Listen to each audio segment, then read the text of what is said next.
ជំរាបសួរបងប្អូនទាំងអស់គ្នាថ្ងៃនេះខ្ញុំចែករំលែកពីលក្ខណៈសម្បត្តិផ្លែទុរេនមន្ថងបងប្អូនឥឡូវយើងនិយាយខ្លីៗទុរេនមន្ថងវាមានសាច់ក្រាស់ហើយនឹងទន់ល្មើយហើយមួយទៀតរសជាតិផ្អែមល្មមមិនសូវជូរទេវាអត់សូវជូរយើងស្នុកហូប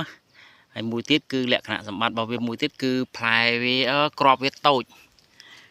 តូចសាច់វាច្រើនណាហើយពេលវាទុំល្អសាច់វាដូចក្រែមវាក្រែមល្មួតហើយវាមានរសជាតិក្រែមហើយខ្ទិះហើយបើប្រៀបធៀបជាមួយនឹងទុរេនខ្មែរយើងហើយនឹងម៉ាឡេម៉ាន់ថងវាមានរសជាតិស្រាលផ្អែ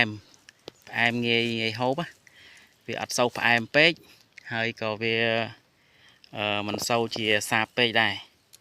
អញ្ចឹងយើងអាចហូបបានអានឹងលក្ខណៈសម្បត្តិរបស់ទុរេនម៉ាន់ថង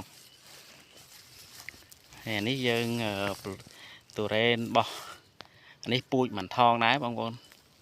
ហ្នឹងជួយ follow page បងប្អូនដើម្បីយើងបានមើលវីដេអូពីរបៀបថែទាំទុរេនទាំងអស់គ្នាជំរាបលា